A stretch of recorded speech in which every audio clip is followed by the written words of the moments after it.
Cambridge, yes. they're going to flow directly to Beardsley. They're not going to go through the Reservoir Avenue pump station.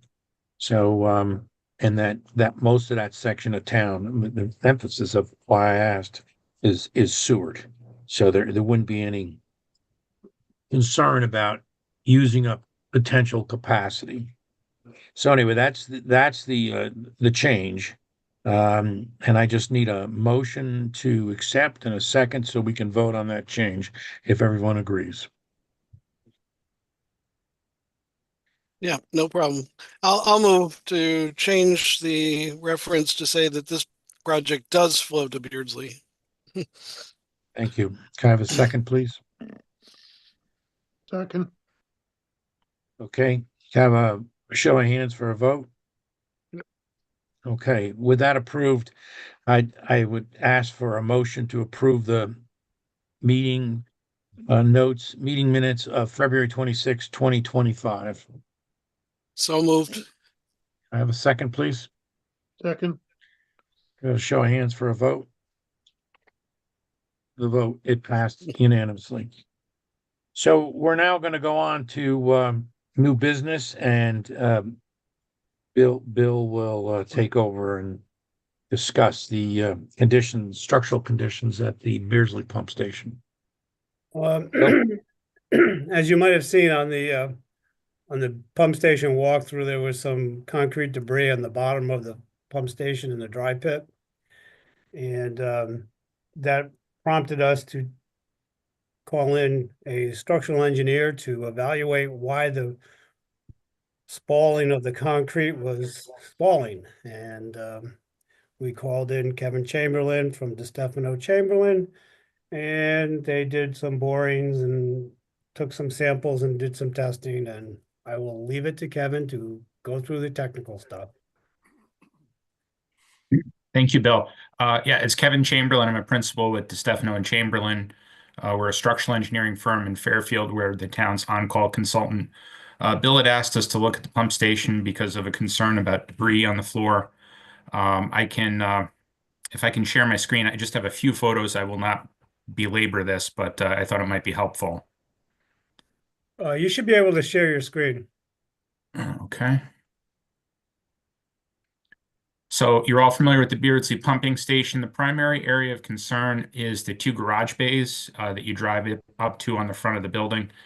And it's primarily the area immediately in front of the doors as you drive in. What the staff members and Bill were seeing was spalling divots of concrete on the underside of the slab that's over the dry pump room in the basement. This is just an example of what some of those areas look like. In some cases, pieces of concrete have already fallen from the slab that's there. In some cases, they're about to fall, and they're obviously loose.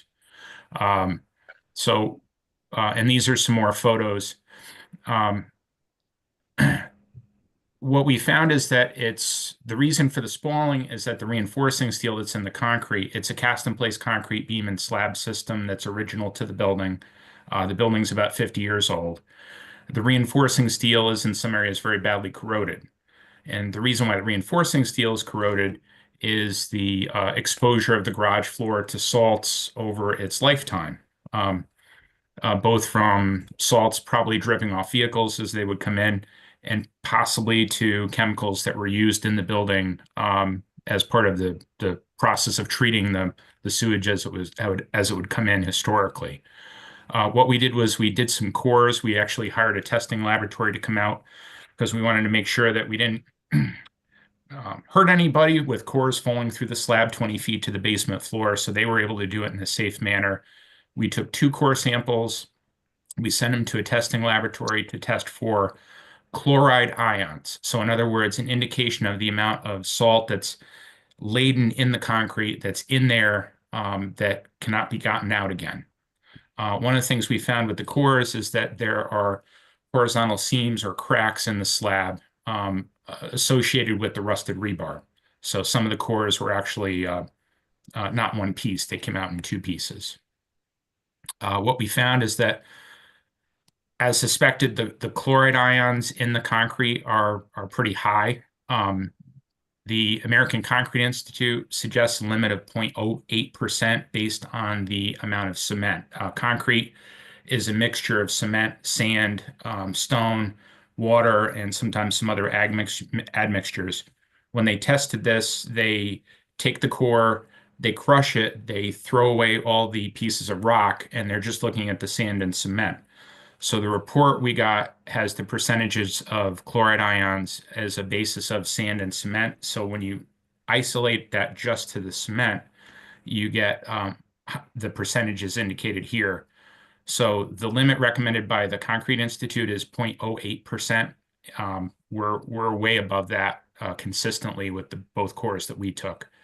So the conclusion we drew is that the slab is falling and debris is falling because of the effects of the chlorides in the slab from 50 years of exposure to salt, both from vehicles and possibly from other activities in the building, that there's really no way to fix that condition in place. That what our recommendation was, as a long-term fix, that the floor would have to be cut out and actually replaced, either with another cast-in-place concrete slab or with a structural steel framing system with layers of metal deck, concrete, and rebar. The difficult part of that is probably obvious to any of you who've been in the basement, is that it's a very deep basement and there are a lot of services in the basement, process piping, utilities, ducts, pumps, things that have to be in an operating manner in order for the pump station to be working and be online. So the phasing of any kind of repair like that is going to be challenging. We were able to conclude that there's no immediate safety problem as long as the vehicles are not taken into the building and that the loads on the slab are managed, that we don't have heavy concentrated loads on the floor system. In the short term, the risks are that you will continue to have debris that falls off the ceiling down to the garage floor. That could be a hazard to employees in the building. And the way to mitigate that would be to try to put in some type of netting system, which sometimes you see on historic buildings before they're restored, netting put up on the facade to catch falling bits of masonry. Bill and I are actually going to meet with a vendor at the site tomorrow just to have them put together a design build quote for putting in a netting system, just to see what that entailed. That itself, it will be challenging because, again, there's so many things in the way in the basement. So unfortunately, it is a major repair that would need to happen. Fortunately, it seems to be confined to the area over the dry basement. Ironically, when we spent time in the wet part of the basement where the sewage comes in and goes through the impellers, the concrete structure in there actually looked much better. So it seems to be the problem is the garage floor. And it's not entirely unexpected that a 50-year-old building would be having these issues. So it's unfortunate. It's a significant thing that the town would have to allot for as a capital project, but not entirely surprising in a 50-year-old building. So that's kind of the high-level overview, but I can go into more detail or answer any questions. How did you determine this, Frank? Determine the extent of the amount of slab? Did you do any kind of probes, any in situ testing, anything like that to figure out the extent of the Sure. suspect slab? We did a visual examination of the top side and the underside. One of my engineers was at the site when they were doing the cores, and he was actually able to use a tall ladder that's kept in the basement to see the underside where he could, because it's hard to position the ladder in too many places. But we were able to do a visual assessment. I forgot to mention that about 5 years or so ago, the building underwent a renovation project. So there actually is already quite a bit of patching that occurred to the top side of the slab. So we were able to see areas where it previously had problems and had been patched. So, and they're largely confined to the red rectangular area on the screen. So you don't, so you're saying there's no traffic, okay? No storing of heavy materials. Do you recommend reshoring or anything like that? Not at the present time. As part of the renovations 5 years ago, the other design team actually put in some new columns. I think primarily to support the crane beam that's in the ceiling of the garage, but they carry them all the way down to the basement floor. So that actually helps quite a bit as far as support. Is there any room to put in like when they do bridge work on the highway, put in some false work close to the ceiling that allow you to repair this thing in place without, underneath put in some false work with some heavy, timber and plywood? It's certainly possible. The challenges are going to be laying it out in a way that we straddle the existing pumps and housekeeping pads and process piping that are in that room, and it's pretty extensive. And of course, it's a tall space, so it would be like a double tier of shoring that would be needed. But it is possible, yes. I'm just wondering, that would, instead of putting up netting, put in the false work because you're going to need to do that anyway. Okay. I will say the vendor that we plan on meeting tomorrow, they also do shoring and bracing, so that could be something we'd ask them to look at as well. Thank you. Just a couple of things I'd like to mention. You have to remember that this pump station, if you look at the driveway, is very steep. Typically, it's probably been heavily salted by the town for many years. So that probably added to all this.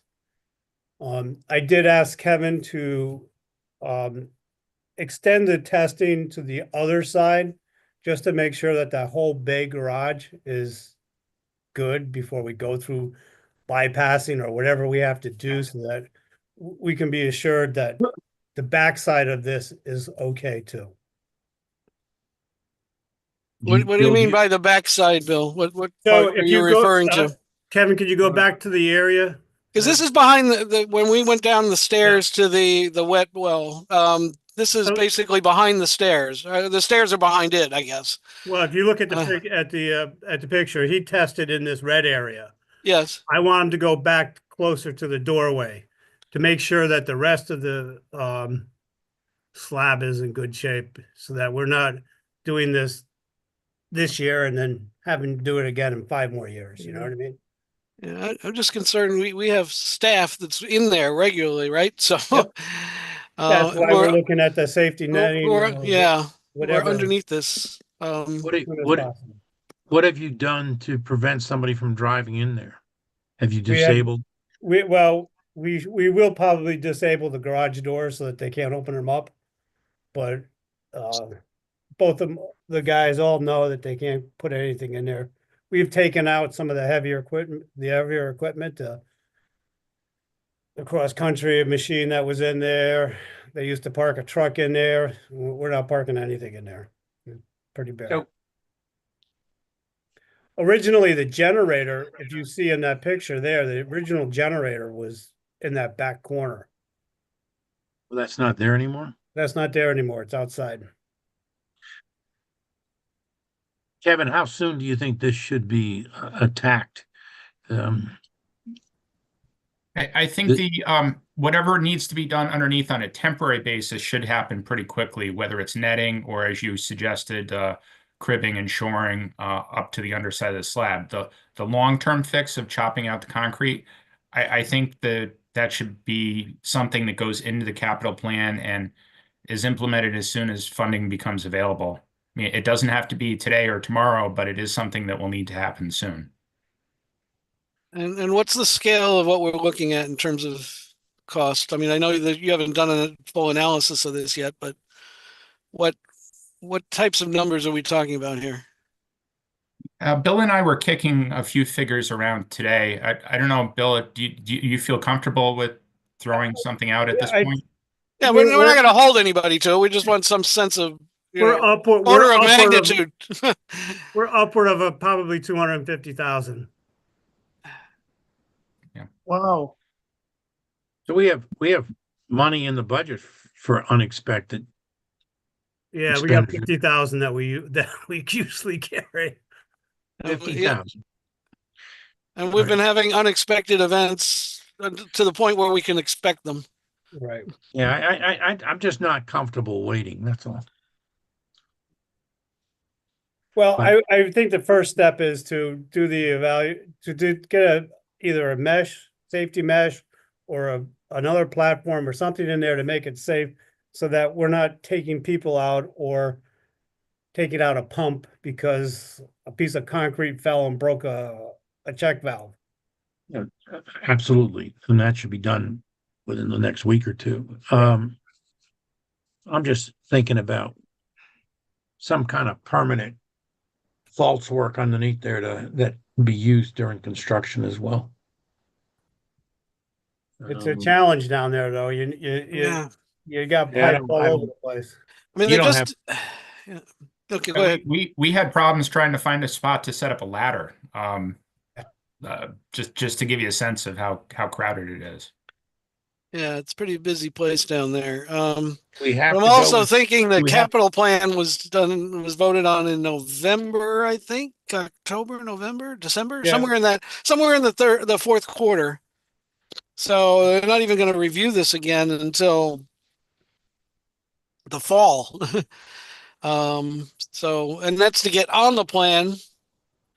And then it's a 5-year plan. So depending on, what case we make for this and all the other things going on. I Would think you- we have a would- pretty strong case.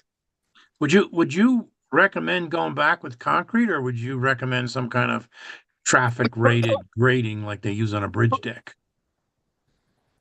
Well, that's interesting about a grading. I'm not sure if that would make a lot of sense here, if you could have the ability for things to, drop through the floor. But a new structure, cast in place concrete is still a great system. Okay. You wind up with the same issue as far as having faults work underneath it when you build it. What we would do, whether it's concrete or steel, is, the state of the art in recent times has been to have a double slab system where you have a wear course or topping slab, then a waterproofing membrane that protects the structure from anything that might leach into it, and then the structure. So the structure could be a poured-in-place slab with rebar. The structure could be a slab on metal deck on steel, as long as it's protected with a membrane.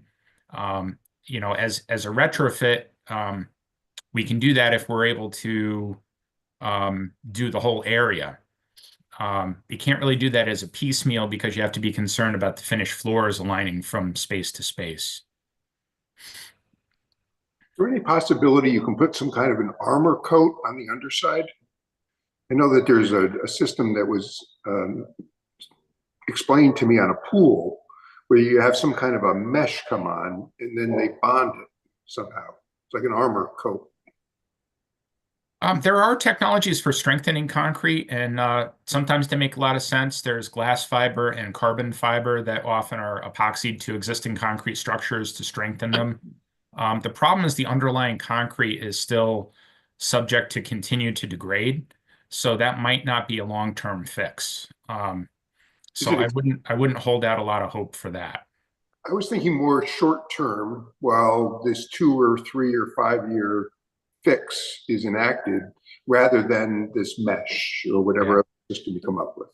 I think the other problem that might come in with that approach, although I agree with you, I think something that we can do in place would be awesome, but the loosest part of the slab is that underside, right? Because that's below the rebar layer, and the rebar layer is what is corroded and as the steel is rusted, is expanding and is putting stress on the concrete to burst it. So even if we were to put something on the bottom, that doesn't stop that whole bottom layer from detaching itself from the rebar above long term. Thank you. Yep. All right. So what are we doing here with this? So I've asked for an additional $6,000 to be added to his current PO to cover the additional testing and to move us forward. Yeah, but what's the plan?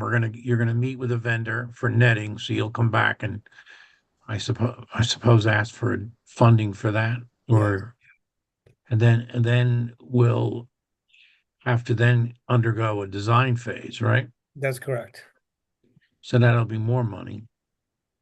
Right. So planning wise, fair to say that this fiscal year we'll get the design, we'll get in a temporary measures to protect workers, and then go out to bid. Next January, February. That's what I'm thinking. January, February, and have the money in the capital plan for the next year. Yep. And our fiscal year is what? July 1st? July Yeah. 1st, yes. So we'd start construction July, next summer. No, so capital can go, capital goes January 1st. So we could start construction. So we're not limited by weather or anything like that. So, Right. all right, well, that sounds like a plan. So you need approval from us to increase the Stefano and Chamberlain's purchase order by $6,000. Yeah, that's our first step. That just, so we can get the additional testing done and the initial take on the mesh. But the Right. full design, we'll come back with a full design proposal later. With a plan to start construction sometimes early next year. Yep. That works for me. Anybody have any questions? No, I'm okay with it. Nope. Bill, you're okay that it's fair and reasonable? Yes. Yeah, I just want to thank Kevin for his written report. Even though it was very technical, it was understandable, which was nice. Thank you.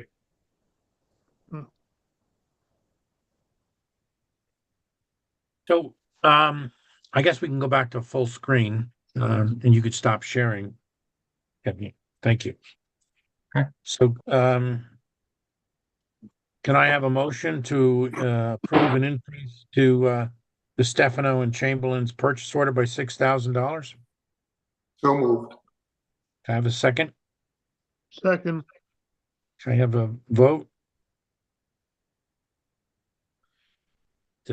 Margaret, the measure passed by unanimous consent. Okay, Mr. Chamberlain, I guess we may be talking to you again sometime, so thank you very much. Okay, you're welcome. Happy to help. Thank you, Kevin. Thanks. So that's now old business. The only old business we have is the Holly Lane Pump Station. I did receive a text from Mr. Nugent. He said he did send an email to the property owner and they have not responded. So he would like us to proceed with consideration to provide notice, I guess.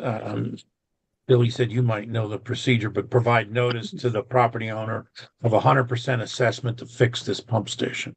So is that something, Bill, you can do in short order, or is that going to take some time? I think this is a fairly simple pump station. I mean, compared to our other ones, but there's, we do have money in a capital plan for that. So I can access those funds to start the design process. But I think How does, he's asking, can you get together the figures that we would tell them we're going to be assessing them? Well, so we need to do the design, then we need to put it out to bid, and whatever the cost is what they're gonna get assessed for. So we would give notice now in the generic fashion to be followed up later with the specifics. Yes, So that could be done right away then. right. I mean, Jim will have to guide us on that. he said when he gets back in town, I guess he's coming back next week, he can get with you to prepare the letter. Okay. So then, I don't know if there's anything for us to vote on. Maybe Um, just to authorize that? Is that how he phrased it? I don't think we can go wrong by authorizing it. Yeah, we can go ahead and authorize it, but we're not authorizing the design yet until Bill comes back to us with a design and A number for proposal for a design.